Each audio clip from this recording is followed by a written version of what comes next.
Welcome dear friends to my video lecture on research aptitude, that is paper 1, net paper 1 unit 2. I already given 2 YouTube live videos. Due to technical problems I am resorting to YouTube premiering because it will not have much difficulty. There whatever I have spoken, certain things have been deleted, but anyhow whatever I have deleted I will be giving it through YouTube premiering. Now I was talking about methods of research up to action research. I started with the experimental research. It was not there due to some fluctuations in the internet power, and so now I am just starting with the experimental research. So far I was giving I have spoken about action research, that was over in the second video. In this third video, that is part 3, I am giving you the experimental research. What is the meaning, characteristics, and maybe up to all the methods I would like to finish just now in one video, because it may be tiresome for you and for me also, because the whole day I was talking but in vain. Due to the technological problems I could not do much, all was in vain. Doesn't matter, I have rectified the defect. Now let me start with the topic, that is experimental research. Experimental research involves manipulating variables and studying the effects of these manipulations in controlled settings. It allows researchers to establish cause and effect relationships by comparing experimental and control groups.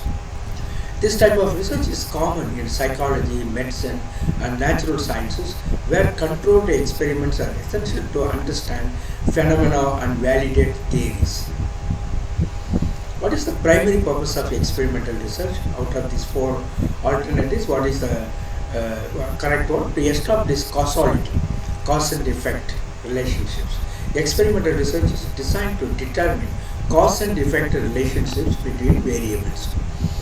Which of the following is a defining characteristic of experimental research? So the very famous word manipulation, the concept manipulation of independent variables. That is the defining characteristic of experimental research. That is, in experimental research, researchers manipulate independent variables to observe their effects on dependent variables. What is the control group in experimental research? The group, so you just go through all the alternatives, guess, which should be the correct one. What is the control group in experimental research? That is the group used for comparison without the exposure to the independent variable. I was giving an example in the previous videos about this particular control group. That is, control group means the group which will not have any treatment. In experimental research, 3 things we need to understand: control group, experimental group, independent variable.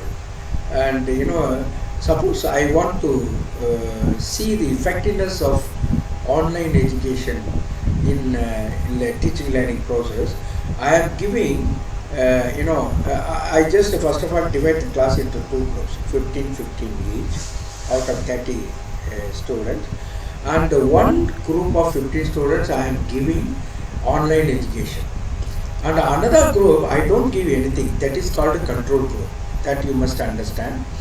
So nothing will be given to the control group. Usual teaching will be going on, traditional teaching, whereas this experimental group or a dependent group will be given online education. This online education or media education is called independent variable. So it could be manipulated. So these things we have to understand in the experimental research. So what is the control group? The group used for comparison without the exposure to the independent variable. The control group helps compare the effects of the independent variable by not exposing them to it. What does a random assignment mean in experimental research? Just to see the options, which should be the correct one. That is, assigning participants to groups by chance of random selection. Random selection means no likes and dislikes.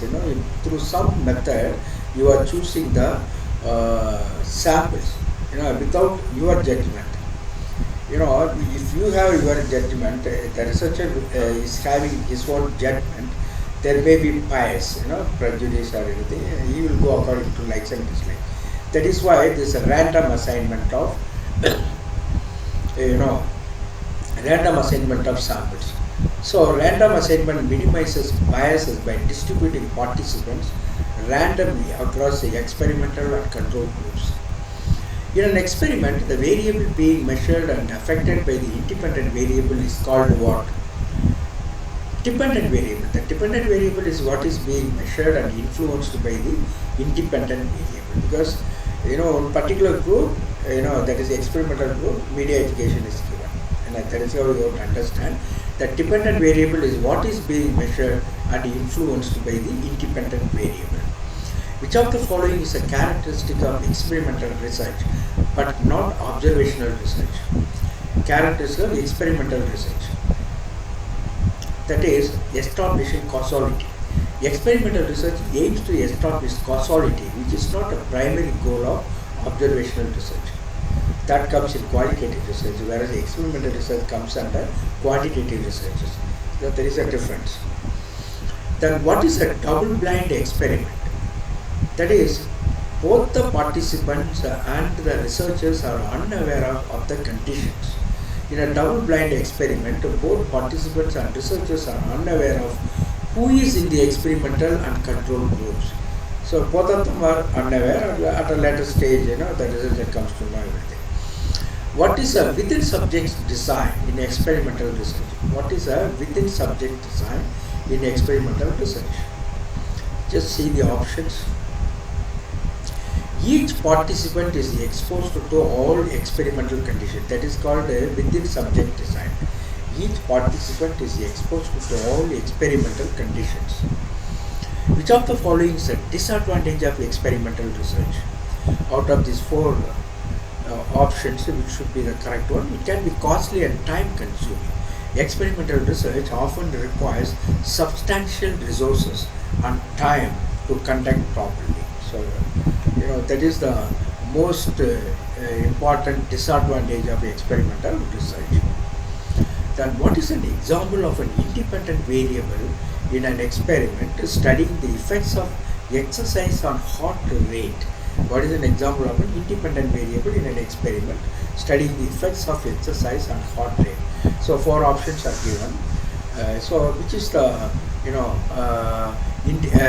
which is the example of an independent variable? That is the duration of exercise. In this scenario, the duration of exercise is the independent variable being manipulated to observe its effect on heart rate. What is the primary goal of experimental research?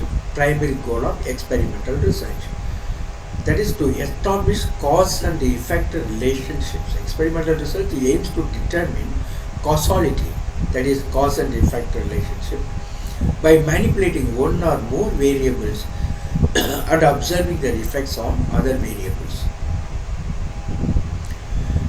Which of the following is a key characteristic of experimental research? Which of the following is a key characteristic of experimental research?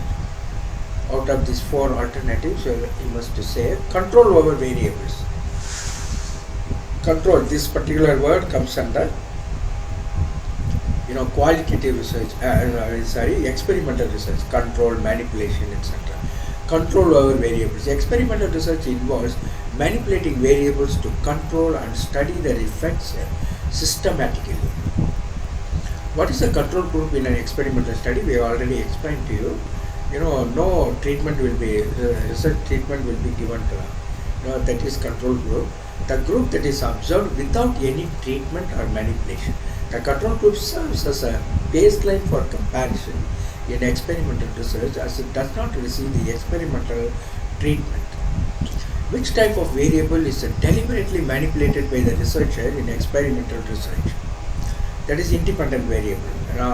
In the case of our example, that is media education or online education, that is the independent given to one group, it is not given to another group. If it is not given to one group, that is called a control group. If it is given to another group, that is called the experimental group or dependent variable. So media education will be the independent variable. The independent variable is the one that the researchers manipulates to test its effect on the dependent variable, namely experimental group. In an experiment, what is the purpose of random assignment? So random assignment to minimize bias and ensure group comparability. To minimize bias, prejudice, likes and dislikes, etc. Random assignment helps ensure that each participant has an equal chance of being in either the experimental or control group, reducing bias. What is a placebo in experimental research? There is a particular concept in experimental research, placebo. It is, it is related to the control group. Placebo is a treatment that has no therapeutic effect. For example, the control group, one group of students is not given any treatment. For example, media education is not given. That means no changing effect, therapeutic effect.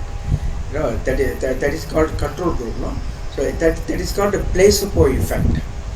Placebo is a sham treatment, a shameful treatment used in control groups to account for the placebo effect. Which research design involves multiple measurements of the same group over an extended period?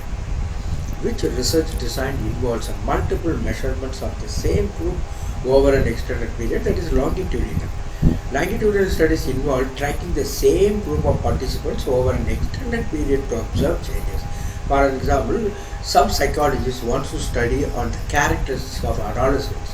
So he has to spend so many years, by studying various stages of this, children up to adolescence, and then he has to give the result of the characteristics of adolescents in general.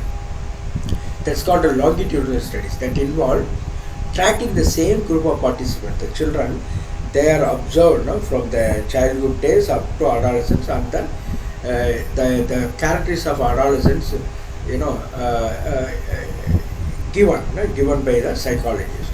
So longitudinal studies involve tracking the same group of participants over an extended period to observe changes. What is the advantage of a double-blind experimental design?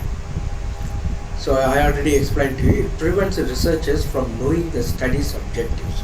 In a double-blind design, both the researchers and participants are unaware of the treatment conditions to minimize bias.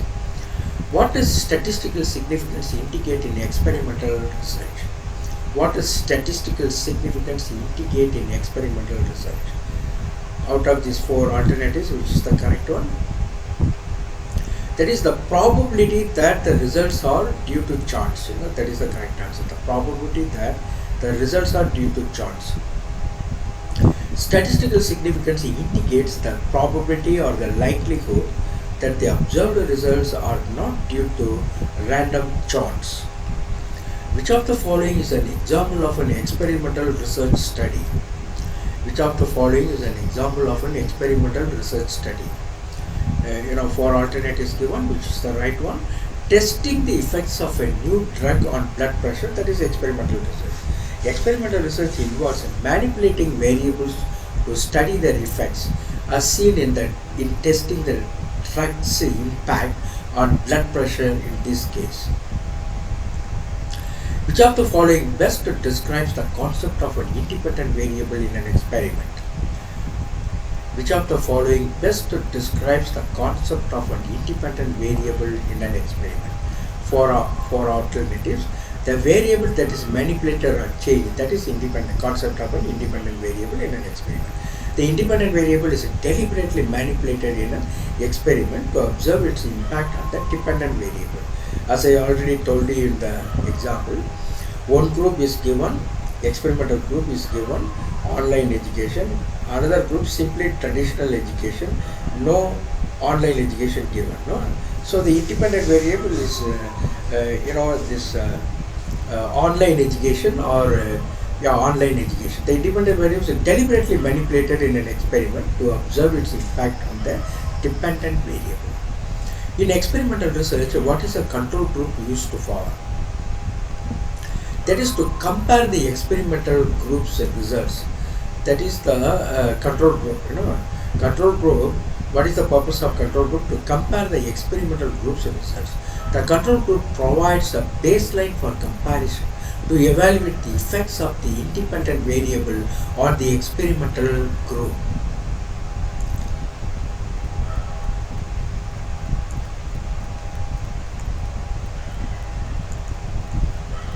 What is a placebo in experimental research? Just now we have explained to you. It is a substance or treatment with no therapeutic effect. The control group, it is not, nothing is given to them, no? That is the idea. So a substance or treatment with no therapeutic effect, changing effect. A placebo is used as a comparison to the actual treatment, often to evaluate psychological and physiological responses. Which type of experimental design involves manipulating multiple independent variables? Which type of experimental design involves manipulating multiple independent variables? That is factorial design, another important concept, factorial design in research.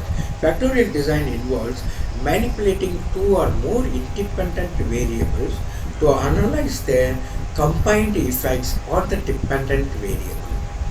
What is a confounding variable in experimental research? It is a confounding variable. It is a confounding variable. It is a variable that goes beyond the control of the researcher. It comes within the groups, control group or experimental groups, due to maturation or some other factors. So the researcher has no control over it. Of course, he can control it through some means, some methods. But then the confounding variables will be there, not due to various factors. So confounding variable, what is the meaning? That is a variable that affects the results but is not accounted for by the researcher. He is not taking it into consideration, but automatically it happens. It is a variable that affects the results but is not accounted for by the researcher. Confounding variables can simultaneously influence the results of an experiment, making it difficult to determine the true effects of the independent variable. Which term describes the process of randomly assigning participants to different experimental conditions? Which term describes the process of randomly assigning? That is randomization. Already we explained to you. Randomization helps ensure that participants are equally distributed across different experimental conditions, minimizing biases and enhancing the validity of the study. In experimental research, what is the dependent variable? Out of four options, what is the dependent variable? That is the variable being measured and observed. The dependent variable is what the researcher measures or observes to determine the effect of the independent variable. What is the purpose of pre-testing in experimental research? Out of the four alternatives, which is the right one? That is to gather baseline data before the experiment. Pre-testing helps establish baseline measurements before any experimental manipulation, aiding in accurate assessment of the effects. Which term describes the process of systematically varying the levels of an independent variable in an experiment? Which term describes the process of systematically varying the levels of an independent variable in an experiment? That is manipulation. Manipulation involves deliberately altering the levels or values of an independent variable to observe its effects on the dependent variable. What research design is commonly used in experimental research? That is a randomized controlled trial. What does this mean? RCT, randomized controlled trial, is a common research design in experimental research involving random assignment of participants to different experimental conditions. In experimental research, what is a confounding variable? That is a variable that affects both the independent and dependent variables. A confounding variable is an extraneous variable that affects that affects both the independent and dependent variables, leading to inaccurate conclusions. What is the purpose of random assignment in experimental research? To minimize the influence of confounding variables. Random assignment helps distribute potential confounding variables equally across experimental and control groups, minimizing their impact on the results. What is a placebo in experimental research? Yeah, we already explained. A sham treatment with no active ingredients. Which of the following statements is true about the dependent variable in experimental research? Which is true? No? Which statement is true with regard to dependent variable in experimental research? That is, it is the variable being measured or observed. That is the right answer. The dependent variable is the variable being measured or observed to assess the effect of the independent variable. What is the role of replication in experimental research? The role of replication. That is to repeat the experiment in different settings or with different samples. Replication involves conducting the same experiment under varying conditions to confirm the reliability and generalizability of the results. Now let us talk about survey research. What is its meaning and characteristics, and some questions. Survey research collects data from a sample of individuals using standardized questionnaires or interviews. The aim is to gather information about attitudes, beliefs, behaviors, or characteristics of a population. Surveys provide valuable insights into public opinion, consumer preferences, and social trends. They are widely used in market research, political science, and sociology. Even in education it is used. What is the primary purpose of survey research? Some of the questions. Just see the options. What is the primary purpose of survey research? That is to collect data from a sample of larger population.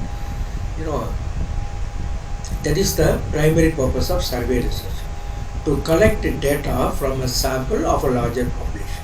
Survey research involves collecting data from a selected sample to gain insights into the larger populations, opinions, attitudes, and behaviors. Which of the following is a key characteristic of a survey? Out of these four alternatives, which is the correct one? Key characteristic of a survey, that is standardized questionnaire. Surveys typically use standardized questionnaires to gather consistent and comparable data from respondents. What is a representative sample in survey research? Out of the four alternatives, which is the correct? What is a representative sample in survey research?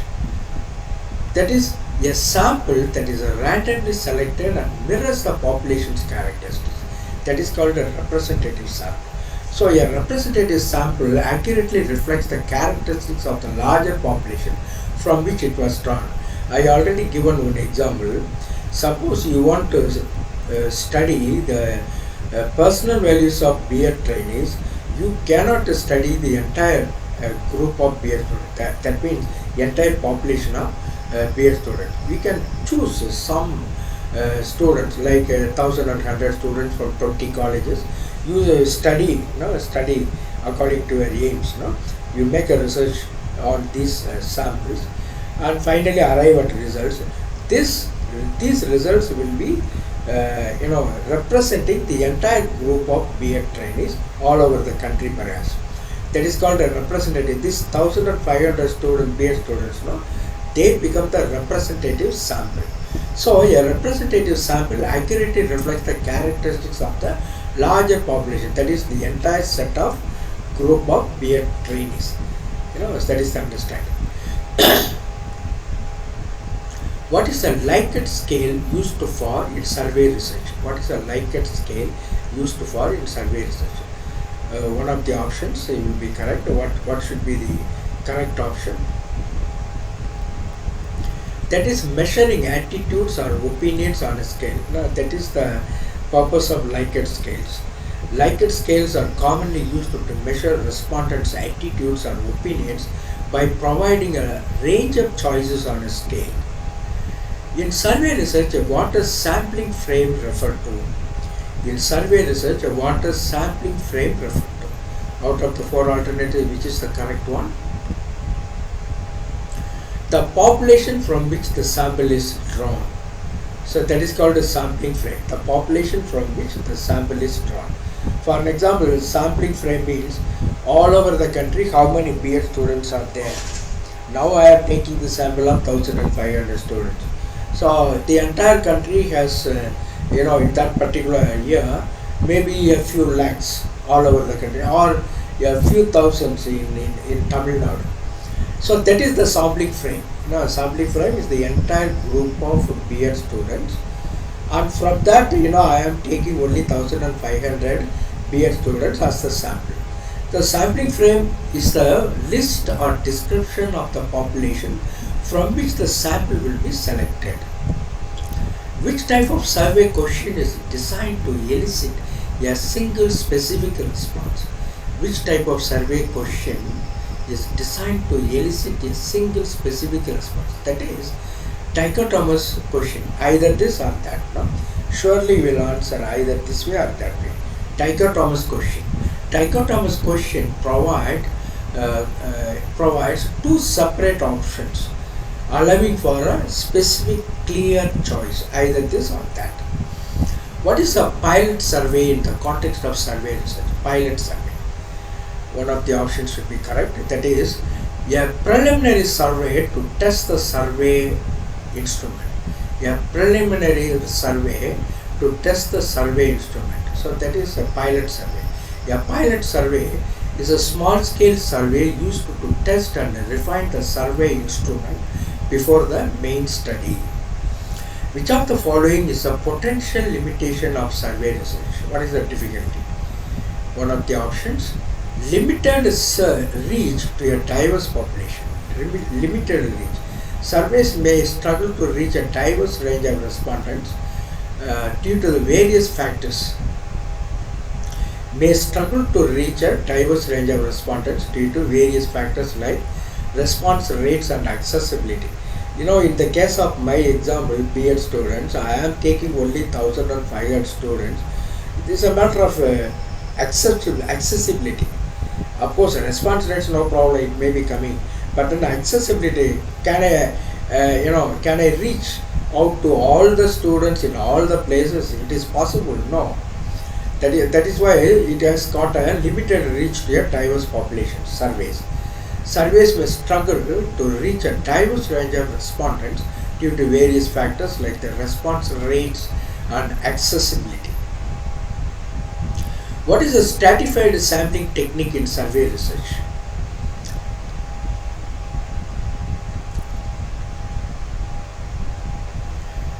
So one of the options, you should guess the correct answer. Dividing the population into subgroups and then randomly sampling within each group. That is called a stratified sampling. Stratified sampling involves dividing the population into subgroups, strata, and then randomly selecting samples from each subgroup to ensure representation from all relevant categories. So that is stratified sampling. Right? That is the question of what is stratified sampling technique in survey research. That is the understanding. That is dividing the population into subgroups and then randomly sampling within each group. What is a survey research? One of the options. That is a data collection technique that involves asking questions. That is survey research. The questionnaire. A data collection technique that involves asking questionnaire. Survey research is a data collection technique that involves asking questions to gather information from a sample of respondents. Which of the following is not a common goal of survey research? Which of the following is not a common goal of survey research? That is to establish causal relations. Okay, that is not the common goal of survey research to establish causal relationships. Survey research is typically used for descriptive and exploratory purposes, not to establish causal relationships. So survey research is typically used for descriptive and exploratory purposes, certainly not for establishing causal relationships. What is the sampling frame in survey research? We have explained it. That is the target population from which the sample is drawn. What is the target population in my case? B.Ed trainees. I want to study the personal values of B.Ed trainees. I am taking only 1,500 B.Ed trainees in Tamil Nadu from 20 colleges. So, what is the sampling frame? All the B.Ed students in Tamil Nadu or in the country, in India. So, what is the number of B.Ed students all over India? Out of that, I am taking 1,500 B.Ed trainees. I hope you understood this. The sampling frame is the list of individuals or units from the target population, namely the B.Ed students, from which the sample 1,500 students selected. Which of the following is an example of a closely ended survey question? Which of the following is an example of a closely ended survey question? Just to see all the options. C, option C.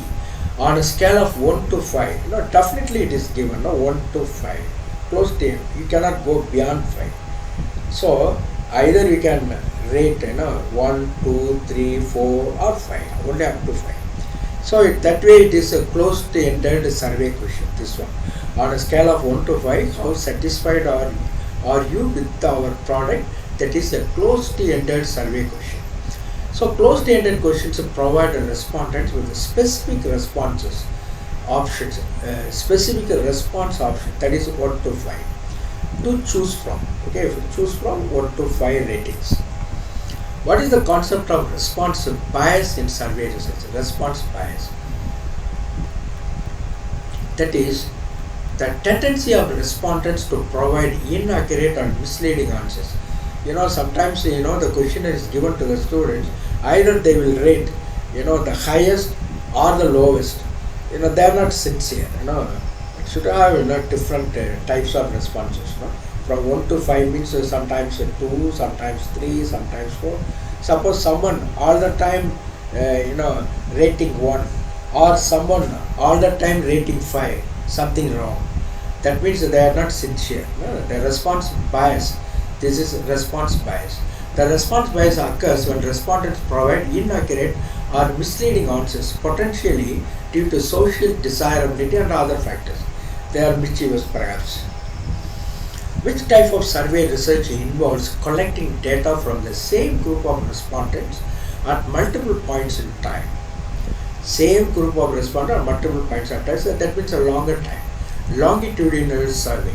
Longitudinal surveys collect data from the same group of respondents over time to study changes and trends for a longer time. What is the purpose of a pilot survey? One of the options. What is the purpose of a pilot survey? That is to identify potential issues with the survey questions and procedures. To identify potential problems with the survey questions and procedures.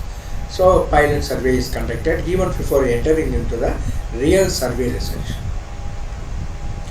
A pilot survey is conducted to identify and address issues with the survey questions and procedures before the main survey research. In survey research, what is a stratified sampling method? In survey research, what is a stratified sampling method?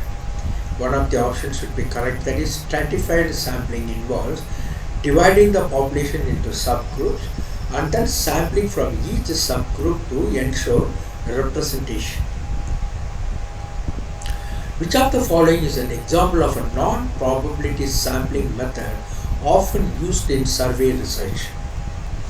Which of the following is an example of a non-probability sampling?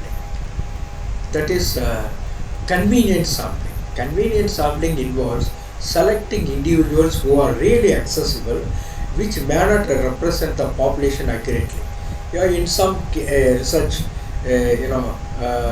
moments, only convenient sampling is possible, because the type of research is like that. Only some samples you need, even from the specific group, for example. That convenient sampling is utilized. So the convenient sampling involves selecting individuals who are really accessible, which may not represent the population accurately. What is the primary advantage of using online surveys in research? One of the options, that is cost effectiveness and quick data collection. That is less cost and more benefit. That is the idea. Online surveys are cost effective, allow for quick data collection, and can reach a wide audience, making them advantageous for many research studies. What is a survey research? One of the options, B, a quantitative research method. Survey research means a quantitative research method. It comes under quantitative research. Survey research is primarily a quantitative research method that involves collecting data from a population or sample using standardized questionnaires or interviews. Which of the following is a key objective of survey research? Which of the following is a key objective of survey research? One of the options, that is C, describing characteristics of a population. That is the key objective of survey research. So any survey research describe the characteristics or qualities of a population. So that is the idea here. Survey research is designed to describe and analyze characteristics, attitudes, opinions, and behaviors of a specific population or sample. That is survey research. What is a sample in survey research? What is a sample in survey research?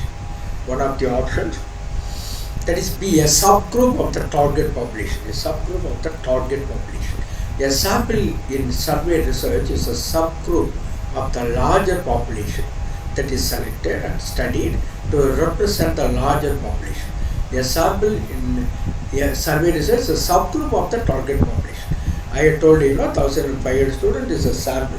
It's a representative, group of the entire population, namely all the B.Ed students. That is the idea here. A sample in survey research is a subgroup of the target population that is selected and studied to represent the larger population. Which data collection method is commonly used in survey research? Which data collection method is commonly used in survey research? That is interviews, both in person and online, are a common data collection method in survey research. What is a Likert scale used for in survey research? What is a Likert scale used for in survey research? That is assessing agreement and disagreement. Likert scale is used for in survey research for assessing agreement or disagreement. A Likert scale is used to measure the degree of agreement or disagreement on a specific statement or question. Now, what is a probability sample in survey research? What is a probability sample in survey research?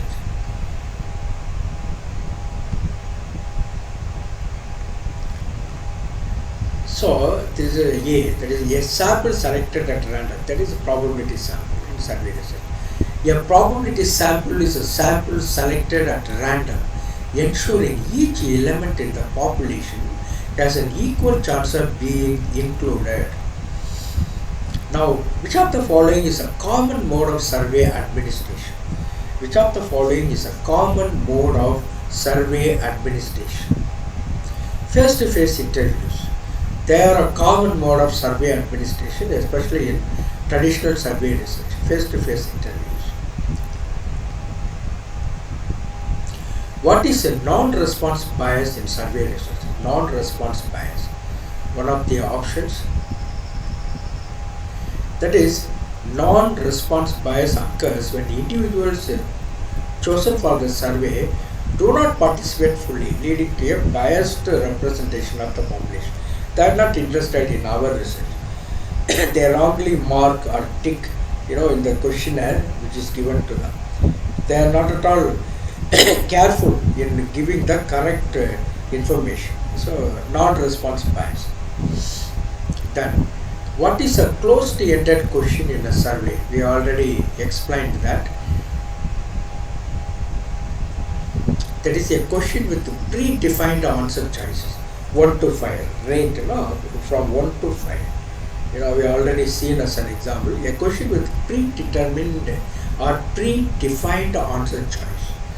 That is, a closed-ended question in a survey provides predefined answer choices for respondents to choose from. Which of the following is an example of a demographic question in a survey? 4 questions are given, which is an example of a demographic question. Of course, you could have guessed it correctly. What is your age? Out of the 4 options, that is the demographic question. What is your age? What is your age is an example of a demographic question which collects information about a respondent's age, a common demographic variable in the surveys. Now let us talk about case study research. Case study research focuses on an in-depth exploration of a single case. For example, studying, doing a research on a particular college, single case, or a small number of cases within a specific context, a chain of hotels, a chain of educational institutions, like smaller number of cases within a specific context. So, case study research provides a detailed understanding of complex phenomena, context, or unique situations. Case studies are common in psychology, business, and education, enabling researchers to delve deeply into particular cases and draw generalizable insights. What is the primary objective of employing the case study method in research? Primary objective of this case study method. Of course, by this time we would have guessed the answer. To gain an in-depth understanding of a specific phenomenon. As I already told you, you study on a particular famous college or a chain of famous educational institutions, Loyola institutions, like that. So, to gain an in-depth understanding of a specific phenomenon, the case study method is primarily used to delve deeply into a specific case or phenomenon, aiming for a comprehensive understanding rather than generalizing findings across a broader population. Which of the following is an essential characteristics of a case study? Essential characteristic of a case study. That is in-depth exploration of a single case. We already explained it. Case studies focus on thoroughly examining a single case or a few related cases to gain detailed insights into the phenomenon of interest. What is a common limitation of using the case study method in research? Common limitation. That is a difficulty in generalizing findings, because you are studying on one college. One college is being studied. Well, each college will have its own uniqueness. How can you universalize or generalize the findings of this particular case, this college, to other colleges? It is not possible, no? That is the idea here. Difficulty in generalizing findings. Generalizability is often limited in case studies due to the specific nature of the case study, making it challenging to apply the findings to a broader population. Just remember the example I had given. One particular college you study as one single case, or the same brand college, for example, Loyola institutions all over Tamil Nadu. See, they will have certain common characteristics, common charisms. So you cannot generalize the findings from this particular case or a few cases like this college or a chain of colleges to other colleges in general. That is the idea here. Generalizability is often limited in case studies due to the specific nature of the cases studied, making it challenging to apply the findings to a broader population. In a case study, what is an instrumental case? In a case study, what is an instrumental case? Just one of the options. That is a case that provides insight into a specific issue. That is instrumental case. An instrumental case is selected for its ability to provide insight into a particular issue or phenomenon being studied. I hope you understood this. What is the role of triangulation in case study research? What is the role of triangulation in case study research? It is a particular concept in research, triangulation. Different methods are blended. To verify findings using multiple data sources or methods. That is the purpose of role of triangulation in case study research. We already studied about triangulation. Triangulation means combining 2 or 3 different approaches in research. Quantitative research, qualitative research, you are, blending together. That is triangulation. We already studied about it. What is the role of triangulation in case study research? That is to verify findings using multiple data resources or methods. Triangulation involves using multiple sources of data and methods to confirm and enhance the credibility and validity of the study's findings. Which research phase involves identifying and selecting the case for a case study? Which research phase? That is case design and selection.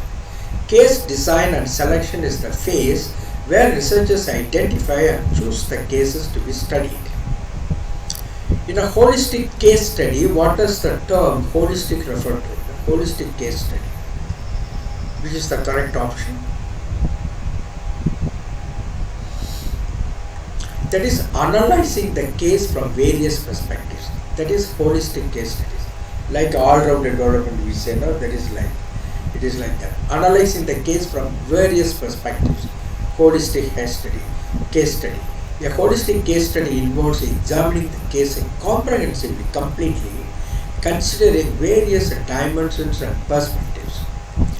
What is an intrinsic case in case study research? What is an intrinsic case in case study research? That is a case that is of intrinsic interest to the researcher.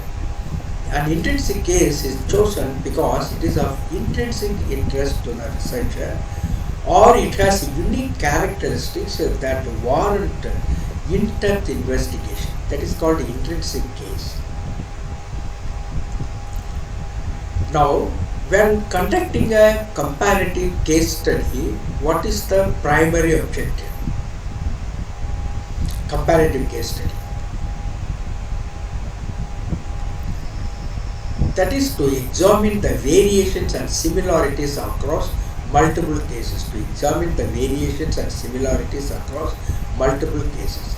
Comparative case studies involve analyzing multiple cases to understand variations and similarities in the phenomenon being studied. Comparative case studies involve analyzing multiple cases to understand variations and similarities in the phenomenon being studied. In a case study, what is an instrumental individual? There is a concept called instrumental individual. What does this mean in a case study?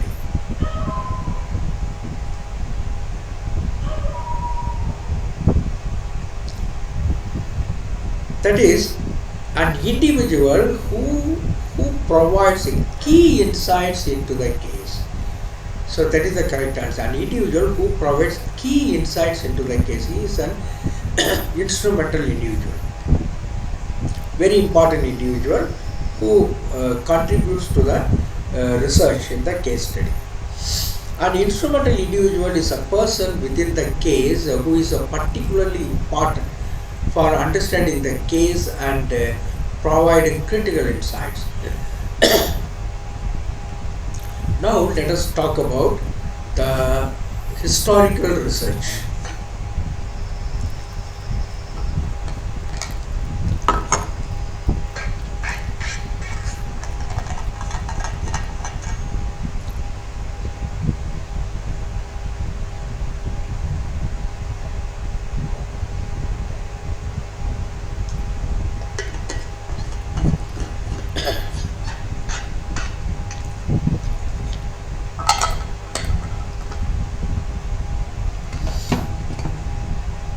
Historical research.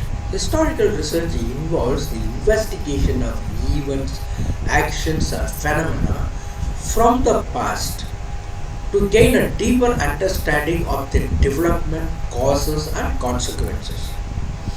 So, the historical research involves the investigation of events, actions, and phenomena from the past to gain a deeper understanding of their development, causes, and consequences. Historical research relies on primary and secondary sources such as documents, artifacts, and oral histories. Historical research is fundamental in disciplines like history, archaeology, and literature. What is historical research? What is historical research? Studying the future, like that, no? That is investigating past events and their context. That is historical research. Historical research involves the systematic study and investigation of the past events, their causes, consequences, and the context in which they occurred. Which of the following is not a characteristic of historical research? Not a characteristic of historical research. Objectivity, subjectivity, critical analysis, reliance on primary sources, so many things are there, but subjectivity certainly is not the characteristic of historical research. It should be objective, it should have critical analysis, it should have reliance on primary sources, yes, but certainly not subjectivity. Historical research is characterized by objectivity, critical analysis, and reliance on primary sources, but subjectivity should be minimized. There may be some certain amount of subjectivity will be there. After all, researchers are also human beings, so some small element may be there, but it should be minimized. That is the idea here. What is the primary goal of historical research? What is the primary goal of historical research?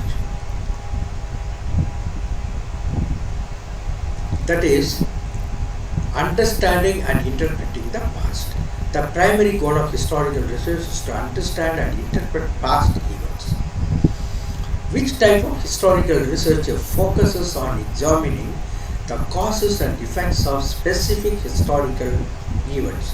Which type of historical research focuses on examining the causes and effects of specific historical events?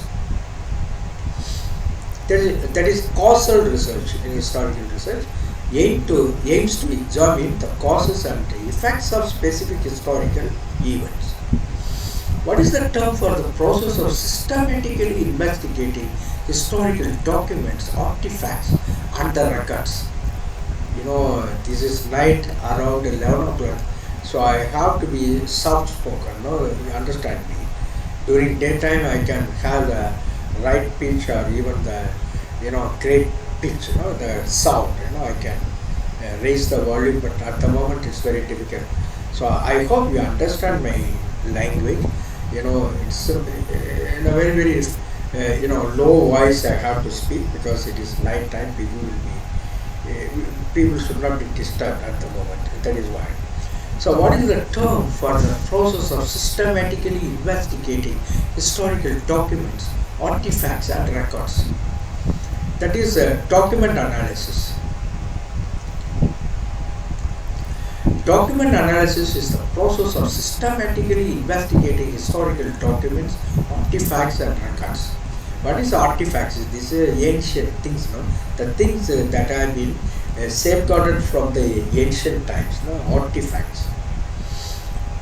Next, which type of historical research involves comparing and contrasting different historical periods or events?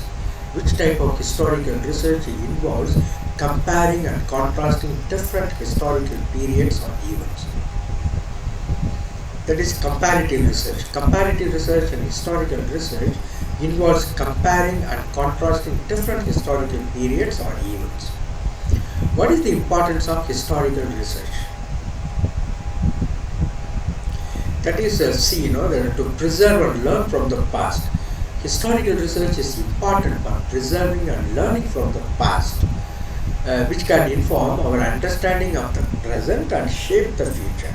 Just because we study about the past, we have a right understanding of the present time and shape the future also.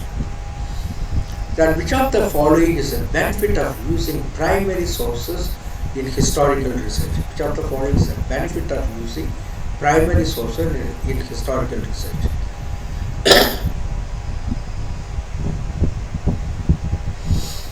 Because they are first-hand accounts of historical events. That is the primary sources. Primary sources provide first-hand accounts of historical events, offering valuable insights for historical research. For an example, some 1900, there would have been some newspapers. The very next day would have published certain events.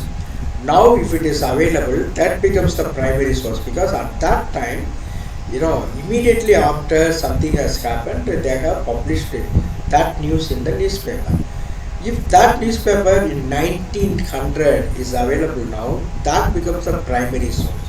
So the primary source provides first-hand accounts of historical events, offering valuable insights for historical research. What is the term for a narrative account of past events written by a historian? What is the term for a narrative account of past events written by a historian? That is history. A history is a narrative account of past events written by a historian.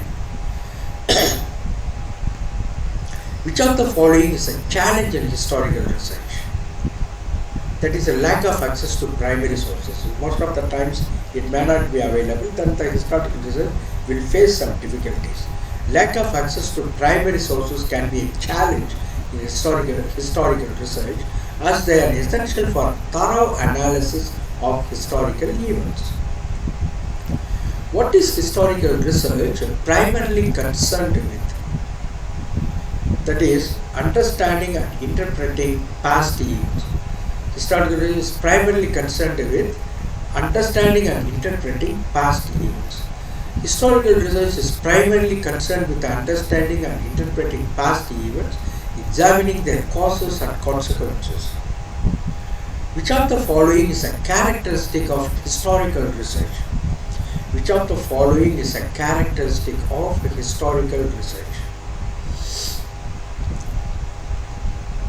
That is B. It seeks to establish facts and evidence-based conclusions. That is a characteristic of historical research. It seeks to establish facts and evidence-based conclusions.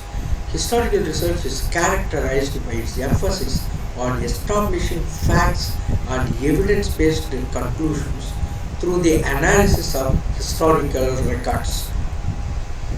What is a primary source in historical research? That is a first-hand document or artifact from the time being studied.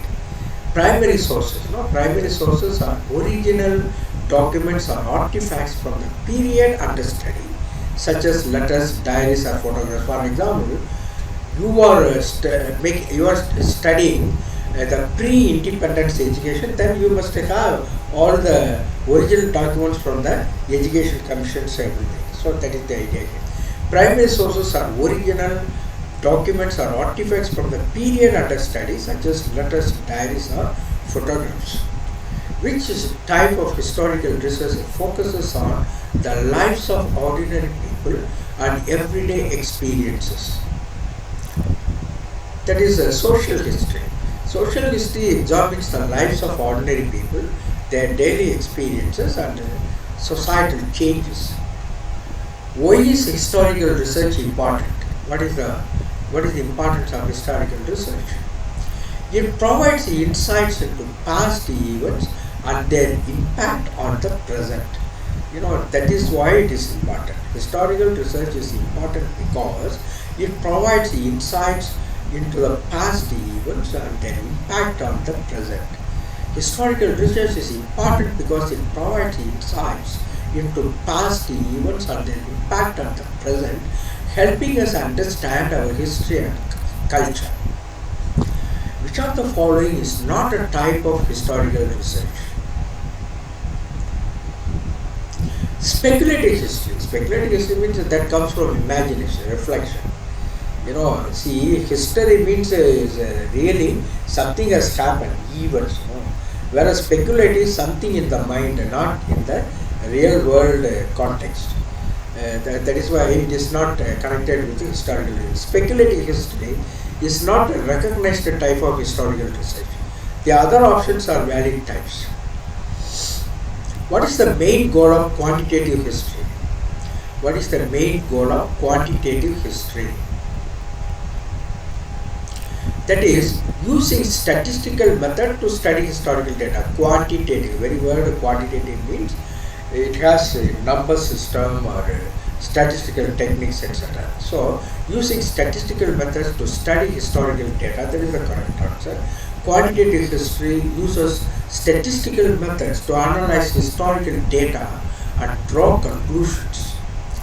Which historical research type explores the economic factors that have shaped societies? That is economic history. Economic history examines the economic factors that have influenced societies throughout history. What is the purpose of comparative history? To compare and contrast, quite natural. That is, comparative history aims to identify patterns and similarities in different historical contexts, helping to draw broader conclusions. That is comparative history.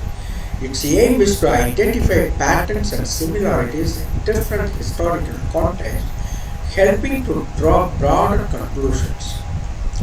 What does interdisciplinary historical research involve?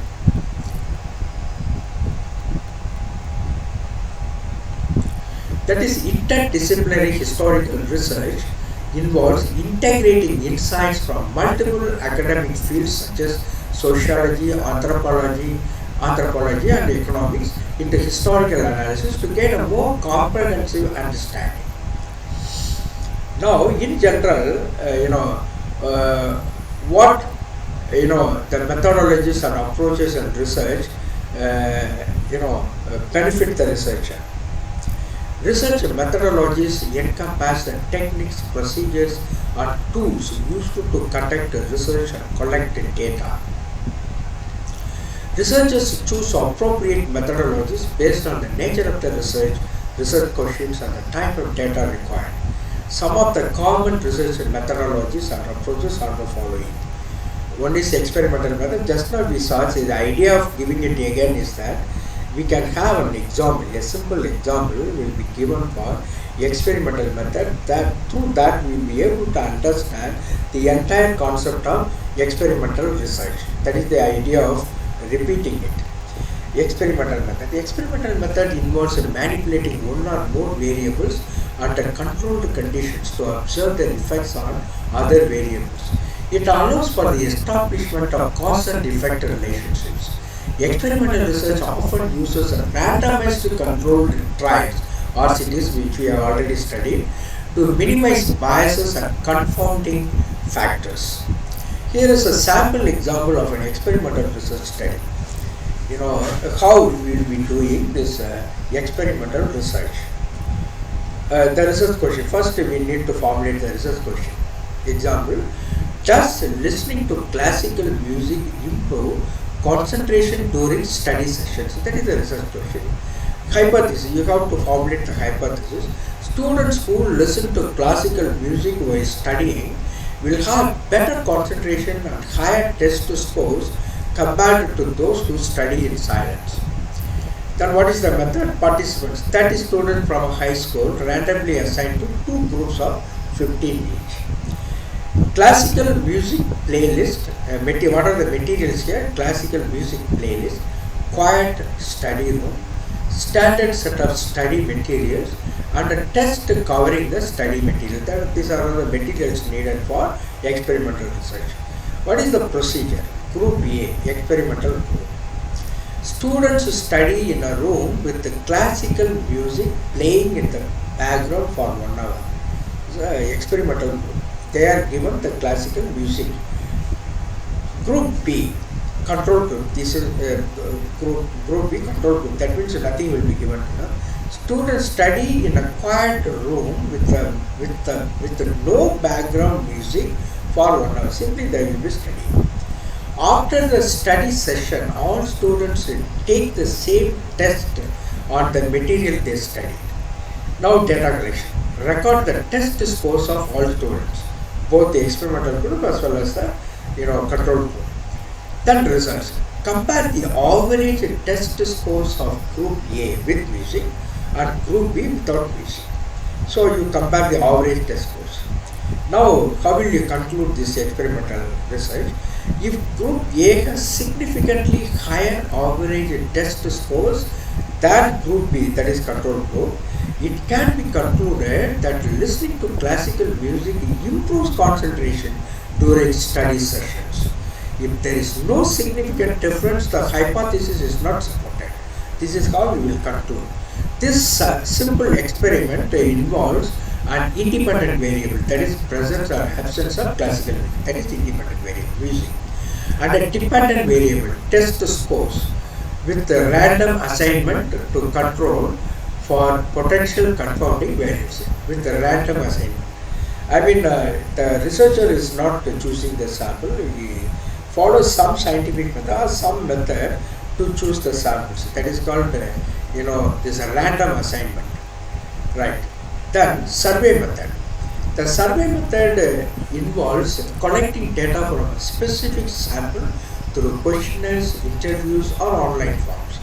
Researchers use various survey designs such as cross-sectional, longitudinal, or panel surveys to gather information about opinions, behaviors, and characteristics of individuals or groups. Now, what is an example? An example of a simple survey method in research. How will you do the survey method research? Survey method example: consumer satisfaction survey. Customer satisfaction survey. Survey method example: customer satisfaction survey. How will you do this? What is the objective? To evaluate customer satisfaction with the services provided by a local coffee shop. That is the objective. To evaluate the customer satisfaction with the services provided by a local coffee shop. Now, what are the steps? Define the objectives. Understand overall customer satisfaction. Identify areas for improvement. And then coach or visualize customer loyalty. Evaluate customer loyalty. Second step, develop the questionnaire. Questionnaire should be short and focused. Use a mix of multiple choice questions, rating scales, and open-ended questions. So this is how we must develop the questionnaire here. Now, sample questionnaire for example. How often do you visit our coffee shop? This question is asked, the customer is asked. Daily, weekly, monthly, rarely, multiple choice. Then, how would you rate your overall satisfaction with our coffee shop? That is rating scale 1 to 5. How would you rate your overall satisfaction with our coffee shop? Rating scale 1 to 5. What do you like most about our coffee shop? Open-ended question, this one. How likely are you to recommend our coffee shop to a friend or family member? Rating scale 1 to 10. Now after this, select the sample. Choose a sample size that is manageable yet representative of your customer base. Maybe thousands of customers would have come to that coffee shop, but you choose some 100. That is the idea. Select the sample. Survey 100 customers who visit the coffee shop over a week. Then distribute the survey. After the question formulation, you distribute it to the customers. That is, hand out physical surveys in store. Provide a link to an online survey via email or social media. This is how to distribute the survey. Then collect and analyze data. Next step. Gather all completed surveys. There may be incompleted surveys also, that has to be discarded. Gather all completed surveys, questionnaires. Analyze the responses to identify trends and insights.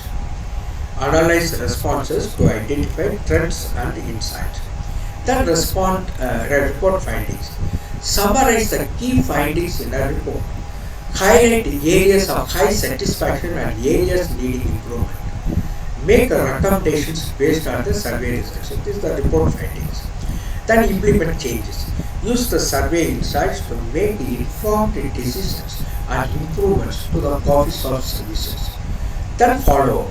Conduct follow-up surveys periodically to track changes in customer satisfaction over time. This example demonstrates a straightforward approach to conducting a customer satisfaction survey which can be adapted to various research needs. Now, next, observational method. So we were talking about survey method and we have given an example also. Now, observational method. Observational research involves observing and documenting behaviors, events or phenomena as they naturally occur in their real life settings. This method is valuable for studying behaviors that cannot be manipulated or controlled in experimental settings. Observation research can be participant or non-participant, structured or unstructured. A simple example of an observational method in research. Example, observing playground behavior of children. What is the research question here? How do children interact with each other during recess, during free time in a school playground? What is the method here? Setting. The method, there is setting a school playground during recess, free time. There is a setting that participants. Children aged 6 to 10 years old, they are the participants. What is the procedure? The researcher sits at a discrete location, at a distance on the playground where they can observe the entire area without being obtrusive, without interfering in the games of the children, without being obtrusive. Over the course of several days, the researcher notes the types of interactions among children. That is, playing games, resolving conflicts, and sharing toys. The researcher records the frequency and duration of different behaviors such as cooperation, aggression, and solitary play. Data is collected using a standardized checklist to ensure consistency in observation. Data is collected using a standardized checklist. Then objective, to understand the patterns of social interaction among children in a natural setting without intervening or influencing their behavior. That is the objective. This method allows the researcher to gather data on how children naturally interact with one another, providing insights that might not be captured through interviews or surveys. Of course, you understood this one, I think. Now, interview method. The interview method involves obtaining data through direct conversation between the researcher and the participant. Interviews can be structured, semi-structured, and unstructured depending on the degree of predefined questions. This method is valuable for collecting detailed and in-depth information, especially in qualitative research. Then content analysis, another important method in qualitative research.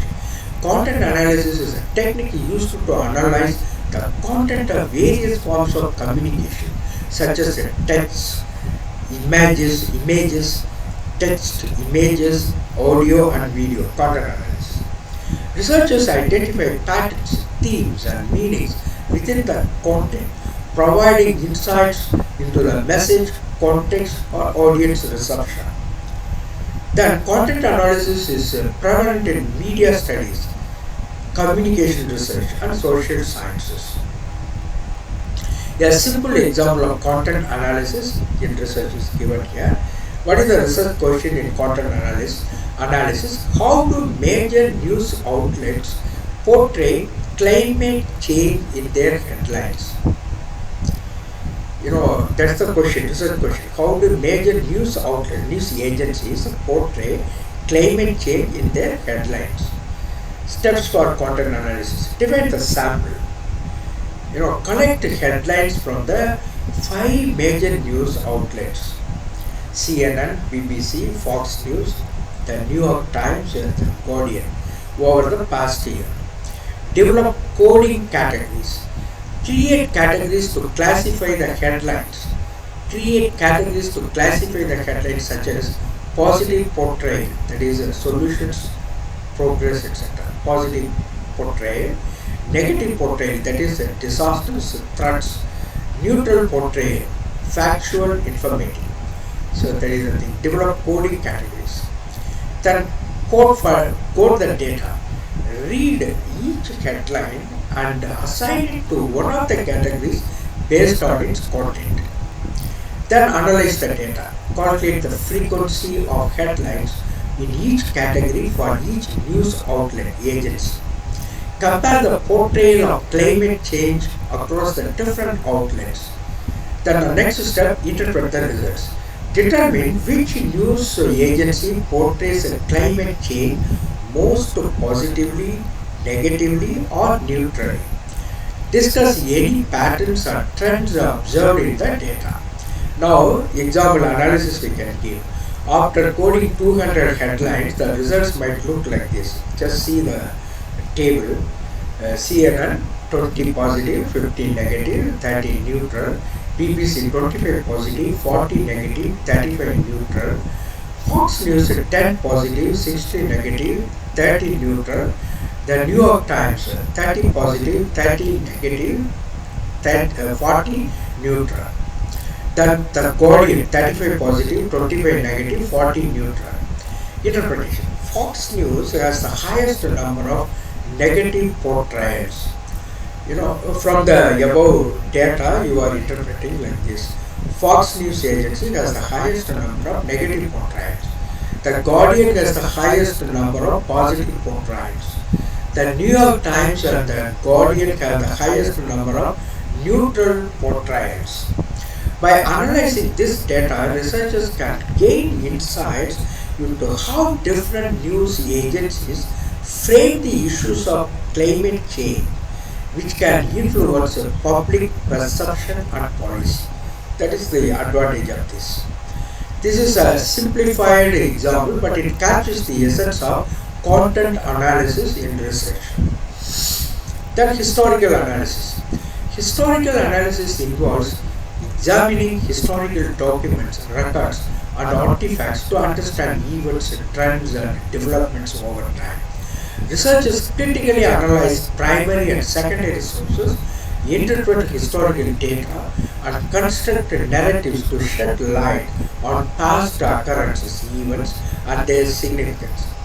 A simple example of historical analysis in research. What is the research topic? The impact of the Industrial Revolution on urbanization in 19th century Britain. That is the research topic. The impact of the Industrial Revolution on urbanization in 19th century Britain. What is the objective of this research? To understand how the Industrial Revolution influenced the growth and development of cities in Britain during the 19th century. To understand how the Industrial Revolution influenced the growth and development of cities in Britain. Then what are the steps of historical analysis? Historical analysis. First one, identify primary sources, documents and records. Census data, factory records, government reports, and urban planning documents from the 19th century. That is identifying primary sources, documents and records. Then, personal narratives, diaries, letters, and autobiographies of people who lived during the Industrial Revolution. Personal narrative, diaries, letters, autobiographies of people who lived during that Industrial Revolution. Then newspapers and periodicals, articles and editorials from the 19th century press, that discuss urban growth and industrial issues. That is newspapers, articles and editorials from the newspapers from the 19th century press. Then second step, examining secondary sources. That is historical books and articles, scholarly works that analyze the Industrial Revolution and its effects on urbanization. Historical books and articles. Then previous research studies, academic papers that I explored similar topics. This comes under secondary source. Analyzing data, third step, population growth, comparing census data from before and after the Industrial Revolution to track changes in population size and density in urban areas. Then economic activity, investigating the rise of factories and industrial jobs in cities and their impact on urban migration. Then living conditions, examining reports on housing, sanitation and public health to understand how rapid urbanization affected the quality of life. Interpreting the findings, urban expansion, analyzing how the construction of factories and industrial infrastructure led to the expansion of cities. This is how we interpret the findings, urban expansion. Then societal changes, exploring how the influx of workers into urban areas created new social dynamics and challenges. The social changes.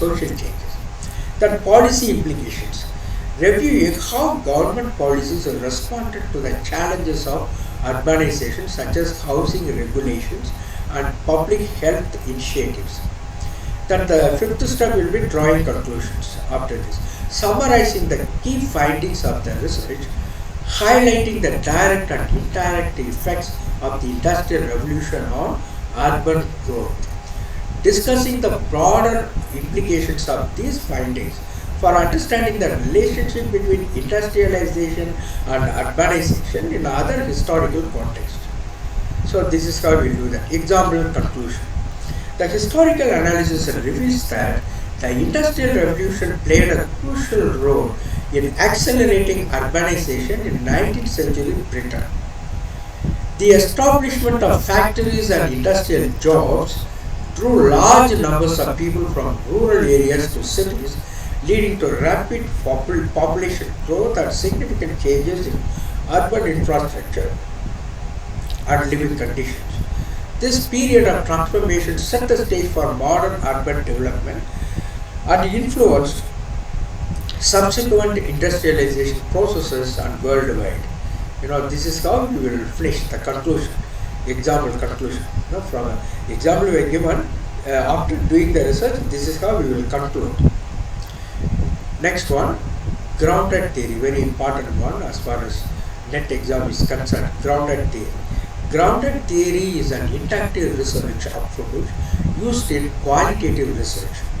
It involves a systematic generation and analysis of data to develop theories or concepts grounded in the data itself. Researchers repeatedly collect and analyze data, allowing the theory to emerge from the research process rather than imposing pre-existing theories. This is grounded theory. A simple example, through the simple example we can understand this grounded theory approach. Example, studying student motivation. Research focus. A researcher wants to understand what motivates high school students to study hard. This is how we give the example of the grounded theory approach. What is the example? Studying student motivation. How to do the research? Grounded theory research. A researcher wants to understand what motivates high school students to study hard. Data collection. The researcher conducts open-ended interviews with 20 high school students, asking questions like, what makes you want to study? Can you describe a time when you felt motivated to study and why? Then next stage, initial coding. From the responses you can enter into the initial coding. After transcribing the interviews, after taking down all the points from the interviews, the researcher reads through them and starts coding the data, putting them into some groups. Coding involves labeling segments of the text with the categories. For example, intrinsic motivation. Someone gives the response like, I really enjoy learning new things. He gives the like that. So many people give, for example, out of 20 responses, you get a few responses like this. I really enjoy learning new things. This comes under intrinsic motivation. You group it like this, label it. This is nothing but intrinsic motivation. The researcher does this in the grounded theory. Then extrinsic motivation. Someone says in the response, I want to get good grades to make my parents proud. That is extrinsic motivation. Put them under the label extrinsic motivation. I want to get good grade to make my parents proud. Then focused coding. Next comes to focused coding. The researcher then refines the initial codes into more focused categories by looking for patterns and relationships between the codes. For instance, personal interest. Under intrinsic motivation, you can simply write personal interest, that is focused coding. And under extrinsic motivation, you can simply say parental expectation, that is focused coding. See how grounded theory approach is done. It's a nice example, I hope. Then theoretical coding. Next comes theoretical coding. The researcher continues analyzing the data and further develops the categories into a theoretical framework. For example, intrinsic motivation and extrinsic motivation emerge as the main categories. This is how the theoretical coding is done. Personal interest and parental expectations are subcategories that explain different aspects of student motivation. So this is how the theoretical coding is done. Then theory developed. Based on this, theory is developed. The researcher formulates a grounded theory based on this data, the above data. For example, students are motivated by both the intrinsic factors, that is personal interest in subjects, and extrinsic factors, parental expectations and rewards. This is how you give the theory development. Then validation. To validate the emerging theory, the researcher may conduct additional interviews or focus groups to see if the new data supports the theory. So this is validation. Finally, the summary. In the grounded theory approach, the researcher starts with no preconceived hypothesis, collects and quotes data, identifies patterns, and develops a theory grounded in the data. See, mark this particular insight. No preconceived hypothesis. Based on the data, the research is done, theory is developed. No hypothesis involved here. So, in the grounded theory approach, the researcher starts with no preconceived hypothesis, collects and quotes data, identifies pattern, develops a theory grounded in the data. This method is iterative, that is repetitive, meaning the researcher goes back and forth between data collection and analysis until a comprehensive theory is, complete, understandable, meaningful theory is developed. That is the idea, that is the summary given. Now, some questions we can ask. What is the primary goal of grounded theory in research? What is the primary goal of grounded theory in research? That is generating new theories. That is the idea of grounded theory in research. Theory development, very important idea of grounded theory approach in research is nothing but theory development. Grounded theory is primarily concerned with generating new theories or explanations based on data rather than confirming existing theories or testing hypotheses. No hypothesis involved, no existing theories. New theory is created out of the data you collect. That is the idea here in grounded theory approach. Which researcher is credited with developing grounded theory? That is Barney Glaser and Anselm Strauss. They are the people who are credited with developing grounded theory. Grounded theory was developed by Barney Glaser and Anselm Strauss in the 1960s. In grounded theory, what is the process of comparing data to concepts or categories called? That is data analysis. In grounded theory, what is the process of comparing data to concepts or categories called? Data analysis. The process of comparing data to concepts or categories is part of the data analysis phase in grounded theory. What is a core category in grounded theory? A category that is irrelevant to, four alternatives given. What is a core category in grounded theory? That is a category that represents the central theme or focus of the study. So that is the core category in grounded theory. That is, a core category is a category that represents the central theme or focus of the study, capturing the essence of the phenomenon under investigation. Which of the following data collection methods is commonly used in grounded theory research? That is participant observation. Participant observation is a data collection method commonly used in grounded theory research to gather rich first-hand data. What is the purpose of theoretical sampling in grounded theory research? What is the purpose of theoretical sampling? That is to gather data from a diverse range of sources. That is the purpose. Theoretical sampling is used to gather data from a diverse range of sources to refine and develop emerging theories. In grounded theory, what is the term for the initial step of open coding? That is focused coding. In grounded theory, what is the term for the initial step of open coding? That is, that is focused coding. The initial step of open coding in grounded theory is followed by focused coding, which involves selecting the most significant categories. Then, which of the following is an essential feature of grounded theory approach? Which of the following is an essential feature of grounded theory research?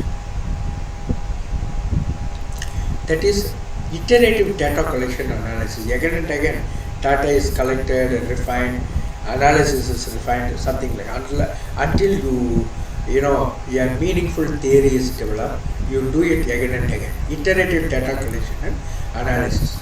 Grounded theory research involves iterative data collection and analysis rather than starting with a predefined theory or relying solely on quantitative data.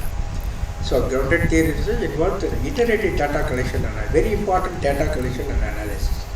Through that, again and again it is refined and finally theory is developed.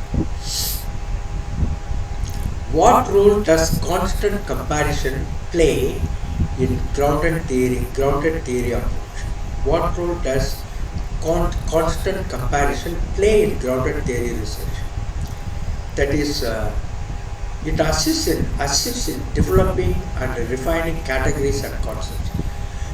Constant comparison is a key process in grounded theory research that helps in developing and refining categories and concepts through ongoing data analysis. Now, what type of research design is commonly associated with grounded theory methodology? What type of research design is commonly associated with grounded theory methodology? That is a qualitative research design. Grounded theory is often associated with qualitative research design as it focuses on understanding and generating theories based on qualitative data. That is the idea here. Now, case study method. What do you mean by case study method? And we will give an example also. The case study method involves an in-depth exploration of a single case or a few cases. Researchers gather detailed information through multiple sources such as interviews, documents and observations. The collected data is then analyzed to identify patterns, themes and insights specific to the case. Here is a simple example of a case study method in research. Case study example: improving customer service in a retail store. That is case study example. Background: a retail store called Brightmart has been experiencing a decline in customer satisfaction based on recent surveys. The store manager wants to investigate the underlying issues and develop strategies to improve customer service. That is the background. Now, what is the objective of this research? The case study research. The objective of this case study is to identify the reasons for declining customer satisfaction and to implement strategies to enhance the customer service experience at Brightmart. What is the Methodology employed a selection of case. Bright Mart, a medium-sized retail store located in a suburban area, is chosen for this case study. Now, data collection. Interviews. Conduct in-depth interviews with the store employees, including cashiers, sales associates, and the store manager, to gather insights into daily operations and customer interactions. The customer surveys. Administer surveys to customers to collect feedback on their shopping experiences, focusing on areas such as staff helpfulness, checkout process, and store ambience. Observation. Observe the store environment and employee customer interactions during peak and off-peak hours to identify any noticeable patterns and issues. Then document analysis. Review store records, including customer complaints, employee performance reports, and sales data. Now analysis. Qualitative analysis. Analyze interview transcripts and observational notes to identify common themes and patterns. Qualitative analysis. Quantitative analysis also is done. Analyze survey responses and sales data to quantify customer satisfaction levels and identify correlations between customer feedback and sales performance. Now the findings. Now just to see, there are two in analysis. We are blending both quantitative as well as qualitative methods. That is a case study method, right? Findings. Stop training. Employees lack adequate training in customer service skills, leading to inconsistent service quality. This is how we find out from the data, so the data analysis. Employees lack adequate training in customer service skills, leading to inconsistent service quality. Then checkout efficiency also is not so much. The checkout process is slow, causing long wait times and customer frustration. That store layout, how the things are spread out in the almirahs, etc. Store layout. The store layout cluttered, making it difficult for customers to find products easily. Now you give the recommendations here in the case study method. Implement training programs. Develop a comprehensive training program for employees focused on customer service skills and efficient handling of customer queries. That is implementing training program. Then improve checkout process. Introduce more checkout counters during peak hours and implement a queue management system to reduce wait times. Then redesign store layout. Reorganize the store layout, how the things are arranged in the almirah, that is store layout, to make it more customer friendly, ensuring products are easy to locate and they are less cluttered. Things are less cluttered. Now the conclusion. By addressing the identified issues through targeted interventions, Bright Mart can enhance the customer service, potentially leading to increased customer satisfaction and loyalty. This comes under conclusion. This case study method allows for a detailed contextual analysis of the specific challenges faced by Bright Mart and provides actionable insights to improve its customer service practices. So this is how we will end, conclusion. So I hope you understood this case study method, how it is done. We have given an example. Now, action research method. Action research combines research and action to address practical problems. It follows a cyclical process of planning, action, observation, and reflection. Researchers work collaboratively with stakeholders to identify issues, implement solutions, and evaluate outcomes to improve the situation iteratively. Iteratively means repeatedly, repetition. Here is a simple example of action research in a school setting. What is the example? Improving student engagement in a classroom. Students are not listening to the class. So to improve student engagement in a classroom, it is a felt difficulty in the classroom. Now step 1, identify a problem. A teacher notices that students in her class are often disengaged, that means not listening to her, or not participating actively during lessons. So identify a problem. Step 2, plan. The teacher decides to implement a new teaching strategy to increase student engagement. She plans to use more interactive activities such as group discussions and hands-on projects instead of traditional lectures. This is the strategy, planning the strategy. Then act. The teacher implements the new teaching strategy in her classroom over the course of a month. She incorporates group discussions, hands-on projects and other interactive activities into her lesson plans. There is action. Then observe. That is, throughout the month, the teacher observes and records how students respond to the new teaching methods. She notes the changes in student participation, enthusiasm and overall engagement. Then step 5, reflect. At the end of the month, the teacher reviews her observations and gathers feedback from students. She reflects on the effectiveness of the new teaching strategy and considers what worked well and what could not be improved. She reflects on the effectiveness of the new teaching strategy. Then revise. Step 6, revise. Based on her reflections and student feedback, the teacher makes adjustment to her teaching strategy. Now she decides to continue using group discussions and hands-on projects, but plans to incorporate more visual aids and real-life examples to further engage students. That comes in the revision. Then repeat. The teacher continues the cycle of planning, acting, observing, reflecting and revising, continually improving her teaching methods to enhance student engagement. Finally, the student listens intensely in her class.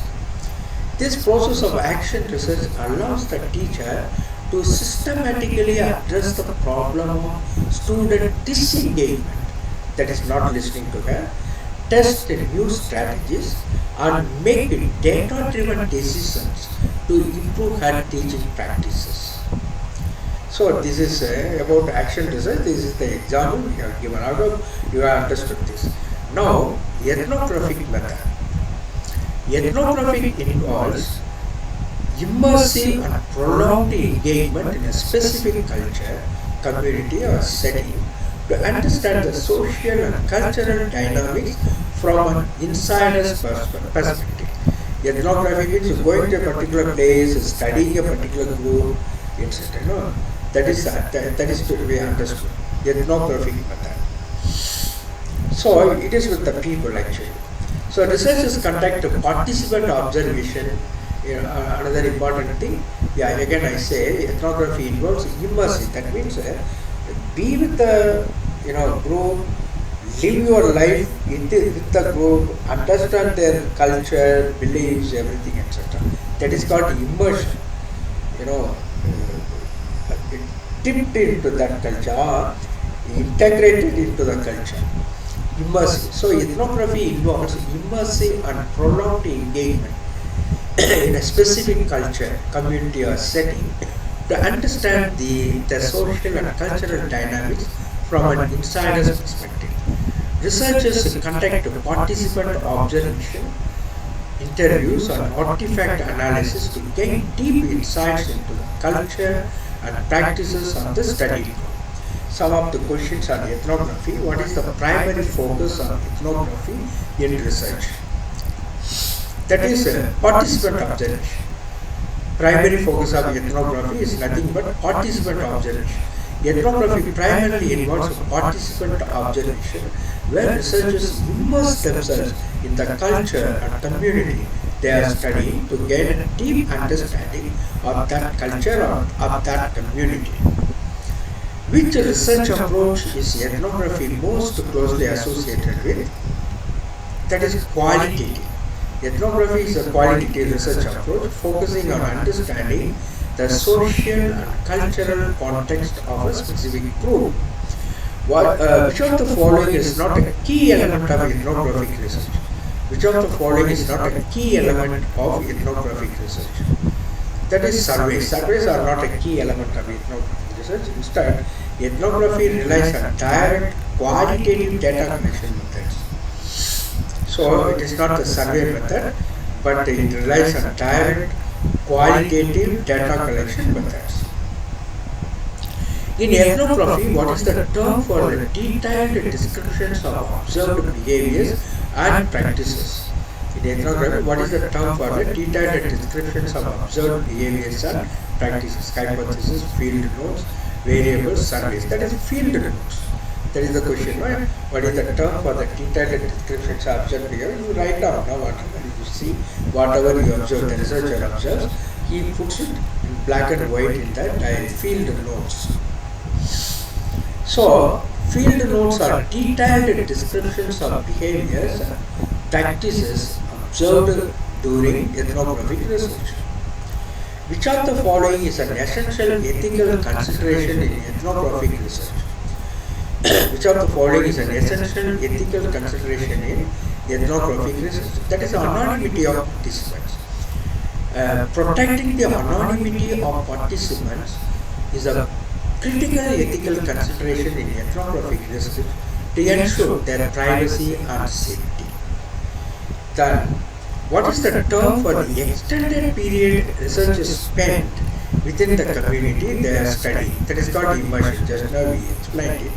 You know, you want to study a particular group, then go and live there. That is called immersion.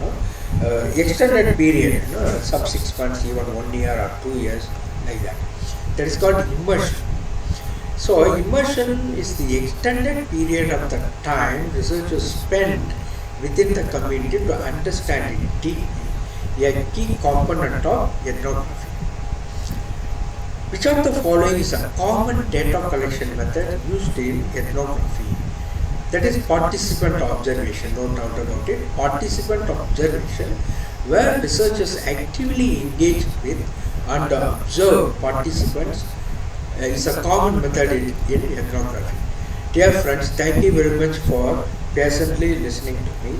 God bless you abundantly.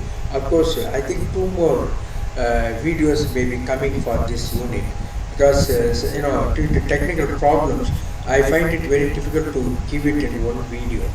The situation is really pretty bad here. We're very sorry to say that, but anyhow, I will give entire syllabus according to the latest syllabus. Entire unit I will give it according to the latest syllabus. All the subheadings, all the questions, expected questions, I will be giving and explaining, no doubt about it. You can simply go through this and understand the entire unit 2, that is research aptitude. I will be giving it in Tamil also. Please expect it. Thank you very much, dear friends. God bless you abundantly.